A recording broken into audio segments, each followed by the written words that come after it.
Hi friends, जिन मरीजों को L4, L5 या L5S1 में स्लिप डिस्क की दिक्कत होती है, उन मरीजों को इतना ज़्यादा दर्द होता है कि चलते फिरते उठते बैठते, यहाँ तक कि बहुत सारे मरीज ऐसे होते हैं कि जब वो जैसे ही सोने के लिए जाते हैं तो उनको दर्द की वजह से नींद नहीं आती है, या थोड़ी देर नींद आ गई फिर उसको दर्द इतना ज़्यादा बढ़ जाता है कि नींद जो है वो टूट जाती है। और हमने जवान से जवान आदमी को सियाटिका में तड़पते हुए देखा है। इतना ज़्यादा इसमें दर्द होता है कि शब्दों में कह पाना बहुत ज़्यादा मुश्किल हो जाता है। लोग इसमें दवाइयाँ खाते हैं, जब तक दवाई खाते हैं तब तक तो उनको आराम रहता है, या जिस दिन भी वो दवाई नहीं खाते हैं दर्द उनका फिर से स्टार्ट हो जाता है। कभी दर्द जो है वो कमर के एक साइड होता है, कभी दोनों साइड दर्द होता है, कभी कूल्हे में दर्द होता है, कभी पैरों में दर्द होता है और एड़ी में दर्द होता है, तलवे में जलन होती है, झंझनाहट ऐसी महसूस होती है, सुन्नपन महसूस होता है, कमजोरी ऐसी महसूस होती है।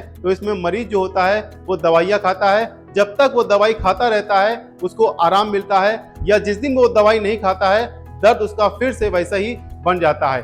आप एक बात अच्छी तरह से समझ लीजिए, कोई भी दवा ऐसी नहीं है, कोई भी इंजेक्शन ऐसा नहीं है जो डिस्क को अंदर भेज दे। दवाई का काम सिर्फ इतना होता है कि वो कुछ समय के लिए आपको राहत दे देता है। ये कुछ समय तक दवाइयाँ चलती हैं। अगर आप बहुत समय तक इसका इस्तेमाल करेंगे, लंबे समय तक इसको खाएंगे, तो आपकी किडनी और आपके लीवर के ऊपर इसका बुरा प्रभाव पड़ेगा और वो कभी कभी खराब भी हो जाती हैं। ये एक मैकेनिकल इशू है, आप इसको मैकेनिकली ठीक कर सकते हैं कुछ एक्सरसाइजेस करके, अपने पोस्चर को मेंटेन करके और हेल्दी डाइट लेके। तो अगर आपके MRI में लिखा हुआ है कि डिस्क बल्ज है, हर्निएशन है, प्रोट्रूजन है, डेजिकेशन है, या आपकी लंबर स्पाइन जो है वो स्ट्रेट हो रही है, सीधी हो रही है, तो आज हम आपको एक टेक्निक ऐसी बताएंगे जिससे रीढ़ की हड्डी में जो है वो गैप बढ़ेगा। गैप बढ़ेगा तो आपकी डिस्क जो बाहर निकली हुई है वो अंदर जाएगी, और एक स्ट्रेचिंग एक्सरसाइज बताएंगे जिससे जो नस जो है दब रही है वो रिलीज होगी, नरम पड़ेगी, आपकी मांसपेशियां जो है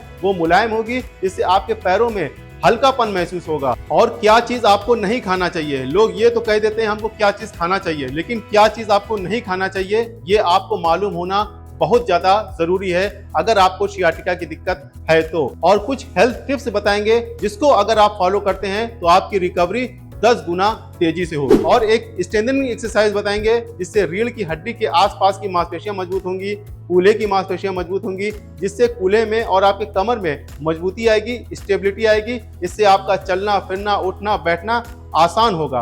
तो अगर आपको सियाटिका की दिक्कत है तो ये वीडियो सिर्फ आपके लिए है। तो अगर आप चैनल पर पहली बार विजिट किए हैं तो इसको जरूर सब्सक्राइब कर लीजिए, क्योंकि ऐसे ही नॉलेजेबल वीडियोस हम आपके लिए लाते रहते हैं। मैं हूं आपका physiotherapist doctor Zeeshan Ali, Physiovedic chiropractor clinic Lucknow से। सबसे पहले आप ये समझिए कि आपको एक्यूट डिस्क है या क्रॉनिक डिस्क है। एक्यूट डिस्क में आपको क्या करना है, क्रॉनिक डिस्क में आपको क्या करना है।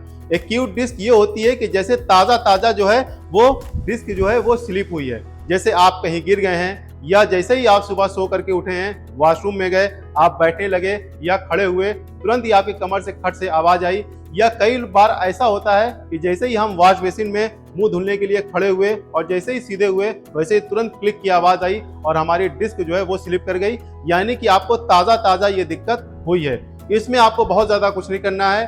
2 से 3 दिन आपको बर्फ की सिकाई करनी है, आइसिंग करनी है 10 से 15 मिनट के लिए, और 3 से 4 दिन आपको आराम करना है। अपने फैमिली डॉक्टर से आपको कंसल्ट करना है।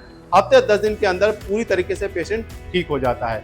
और एक होता है क्रॉनिक स्लिप डिस्क, जिसमें होता क्या है कि बहुत लंबे समय तक आप बैठ रहे हैं, आपका सेटिंग वर्क है, या आप खड़े होने का काम करते हैं या कोई झुकने का काम करते हैं, आपकी कमर में बहुत समय से लंबे समय से आपको दर्द हो रहा है, आप इस चीज़ को अवॉइड कर रहे हैं। धीरे धीरे होता क्या है, ये डिस्क जो है वो बाहर अपनी जगह से निकलती रहती है, और कोई एपिसोड ऐसा बनता है कि डिस्क पूरी तरीके से बाहर आ जाती है। इसको कहते हैं क्रॉनिक स्लिप डिस्क, यानी कि ये आपको मर्ज पुराना है, कमर का दर्द आपको पुराना है, अब आपको ये दिक्कत हुई है। इसमें आपको करना यह है कि आपको गर्म सिकाई करनी है, ठंडी आपको नहीं करनी है। इसमें आपको गर्म सिकाई करनी है, फैमिली डॉक्टर से कंसल्ट करना है, और अगर पेशेंट प्रॉपर एनवायरनमेंट उसको मिलता है, वातावरण माहौल उसको पूरी तरीके से मिलता है ठीक होने वाला, तो पेशेंट 3 से 4 हफ्तों में पूरी तरीके से ठीक हो जाता है और हेल्दी लाइफ स्टाइल और पेन फ्री लाइफ गुजारता है। तो चलिए अब हम आपको वो टेक्निक बताते हैं जिससे रीढ़ की हड्डी में गैप बढ़ेगा और जो डिस्क बाहर है वो अंदर जाएगी। इसके लिए आपको करना यह है कि आपको 2 तकिए की जरूरत पड़ेगी और आप किसी बेड के किनारे इस तरीके से ऐसे खड़े हो जाइएगा। अब जो तकिया रहेगी वो आपकी यहाँ पे नेवल पॉइंट पे आपके आनी चाहिए इस तरीके से, तो यहाँ पे रख लेनी है।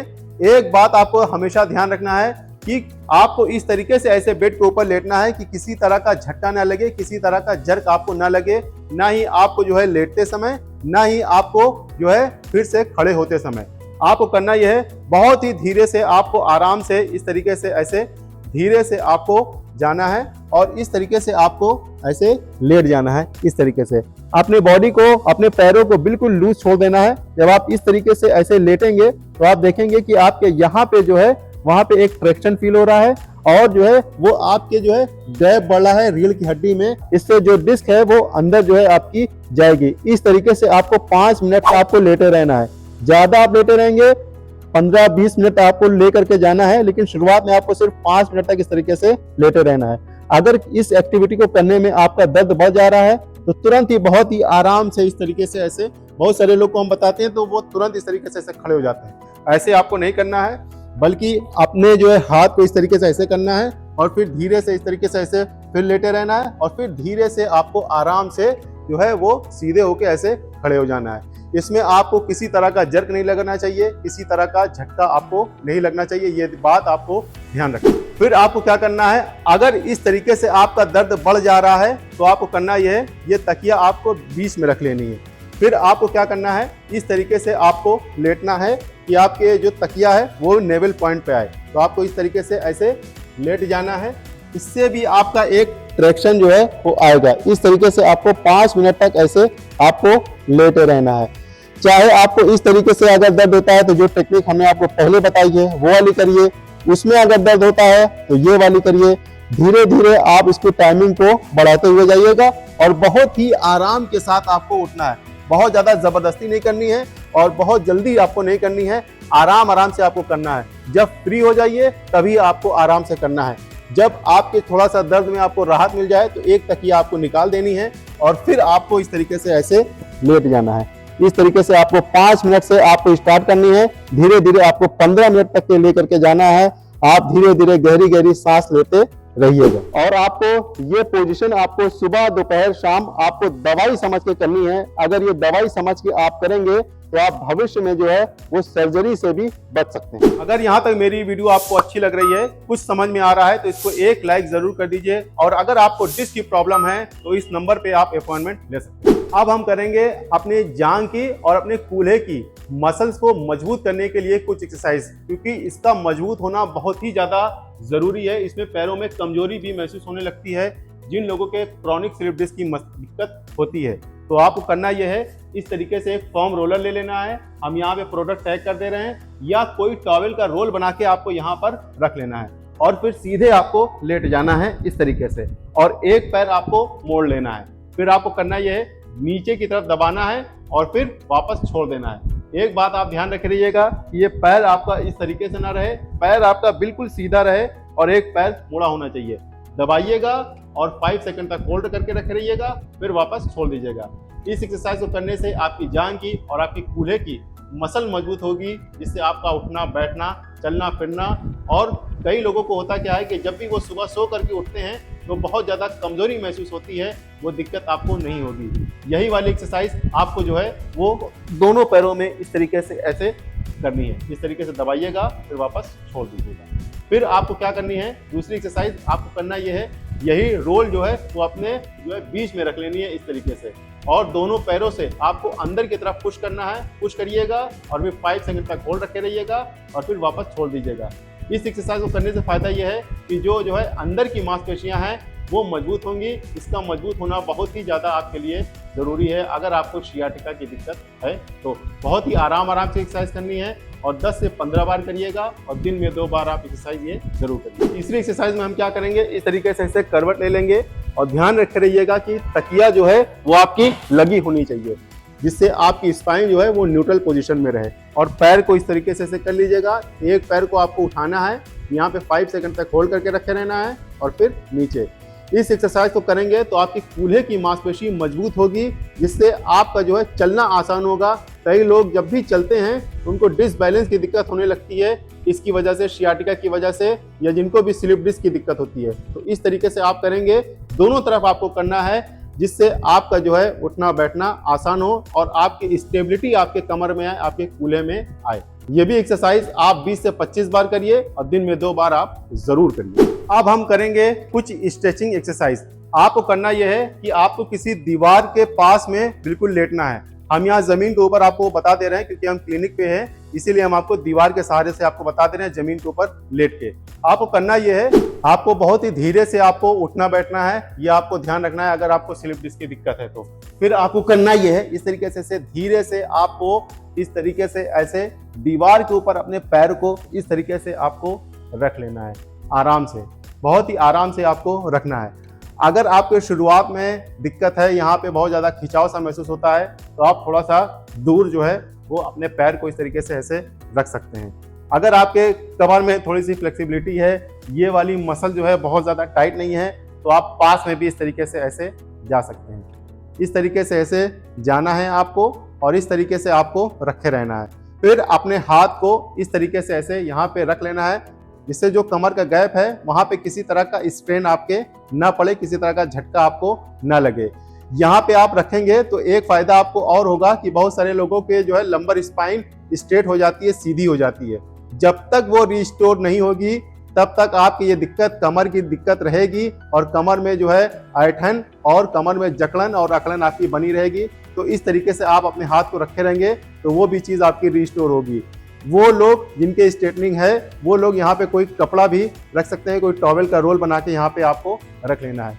फिर आपको करना ये है, अपने पंजे को इस तरीके से ऐसे खींचना है। जब आप खींचेंगे तो होगा क्या कि काफ मसल जो बहुत ज़्यादा टाइट हो जाती है, सख्त हो जाती है, वो मुलायम होगी। सियाटिका वाले मरीजों के लिए ये दिक्कत बहुत ज़्यादा होती है कि काफ मसल और ये हैमस्ट्रिंग बहुत ही ज़्यादा टाइट रहती है। फिर आपको एक फायदा और होगा कि इस तरीके से आप लेटे रहेंगे तो आपके पैरों में जो है वो सूजन कम होगी, क्योंकि ब्लड का सर्कुलेशन जो है वो नीचे की तरफ प्रॉपर वे में होता रहेगा। फिर आपको करना यह है, इस तरीके से ऐसे पैर को नीचे लाना है और फिर आपको सीधा कर लेना है, फिर दूसरा नीचे लाना है और फिर आपको पैर को सीधा कर लेना है। इस तरीके से आप करेंगे तो बहुत ही अच्छा स्ट्रेच आपके जो है काफ मसल में और ये हैमस्ट्रिंग में आपको महसूस होगा। और अगर आप स्ट्रेच चाहते हैं तो थोड़ा सा आपको और नीचे आ जाना है और फिर इस तरीके से धीरे से आपको पैर को जो है वो ऊपर करके रख लेना है। फिर आपको करना यह है, इस तरीके से ऐसे पैर को कर लेना है और फिर इस तरीके से ऐसे धीरे से जो है वो दूसरे पैर की तरफ आपको ये वाला पैर लेकर के जाना है। तो आप देखेंगे कि आपके कूल्हे की और जो है यहाँ साइड की जो मसल्स है वो पूरी तरीके से खींच रही है। ये खींचेगी तो नरम पड़ेगी, आपकी नसें नरम पड़ेंगी, जिससे आपका जो है पैरों में हल्कापन सा आपको महसूस होगा। फिर इसी तरीके से आपको दोनों पैरों की इस तरीके से ऐसे करनी है, 15 बार 20 बार इस तरीके से ऐसे करनी है और सिर्फ 5 मिनट तक आपको इस तरीके से ऐसे लेटना है। फिर आपको करना यह है, इस तरीके से पैर को थोड़ा सा गैप बना के रख लीजिएगा और अपने पैर को, दोनों पैर को साइड से आपको इस तरीके से ऐसे करना है। आप चाहें तो यहाँ पे इस तरीके से कर लीजिए ताकि कंधा आपका न उठे।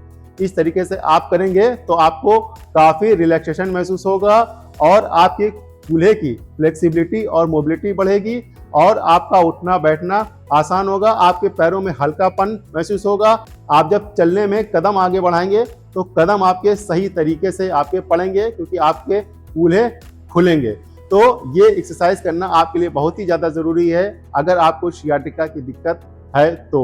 और ये जो भी एक्सरसाइज हम आपको बता रहे हैं ये आप 10 से 15 बार आप करिएगा और 5 मिनट तक आपको ऐसे ही आपको लेटे रहना है। कोशिश करिएगा 15 मिनट तक आप जो है इस तरीके से ऐसे लेटे रहिए। फिर आपको धीरे से, बहुत ही धीरे से आपको जो है पैर को लेकर के आना है नीचे की तरफ और फिर आपको साइड होना है और फिर धीरे से आपको इस तरीके से ऐसे उठना है। बहुत ज़्यादा ज़बरदस्ती नहीं करनी है और बहुत धीरे धीरे इत्मीनान के साथ आपको जितनी भी एक्सरसाइज हमने आपको बताई है बहुत ही धीरे धीरे और बहुत ही आसानी के साथ आपको करनी है। किसी तरीका का जर्क आपको नहीं लगना चाहिए, झटका आपके नहीं लगना चाहिए। यही इस एक्सरसाइज का की है। जब भी आपके कमर में दर्द है या सियाटिका के दर्द है और आप इस दर्द से जूझ रहे हैं तो आपको चीनी, चावल, मैदा, रेड मीट बिल्कुल भी छोड़ देना है, क्योंकि ये इन्फ्लेमेशन को बढ़ाते हैं, दर्द और सूजन को बढ़ाते हैं। कोई भी चीज आपको ऐसी नहीं खानी है जिससे आपके पेट में इरिटेशन हो, गैस बने। गैस बनेगी तो आपके दर्द बढ़ेगा। आप ये चीज मार करिएगा, जिस दिन भी आप हैवी चीजें खा लेते हैं जैसे गोभी, बैगन या छोला, राजमा, ये सब चीजें आप खाएंगे तो उस दिन आपको दर्द बढ़ा हुआ महसूस होगा। दूसरी बात, जितना आप पानी पी सके उतना पानी पीजिए। डिस्क की डाइट है पानी, जितना आप पानी पिएंगे उतनी जल्दी आप रिकवर करेंगे, ये बात आप ध्यान रखिएगा। हफ्ते में कम से कम आप 1 से 2 बार या 3 बार नारियल पानी का सेवन आप जरूर करिए। इसके साथ साथ में आप चलने के बहाने ढूंढिए। अगर आपके दर्द बहुत ज्यादा नहीं है, थोड़ा बहुत चल फिर सकते हैं तो आप चलिए फिरिए, थोड़ा सा चलिए, बैठ जाइए, दर्द होता है, फिर थोड़ी देर बाद फिर से चलिए, फिर आप बैठ जाइए, पोजीशन बदलते रहिए। अगर आप लेटे हैं तो बैठ जाइए। अगर आप बहुत ज्यादा बेड रेस्ट करेंगे तो इससे आपकी मांसपेशियां जो है वो वीक पड़ जाएंगी। इसके साथ साथ में अगर आप चाहते हैं कि क्या क्या सावधानी आपको और लेनी चाहिए तो इस वाली वीडियो को आप जरूर जाकर देखिएगा। Thank you very much.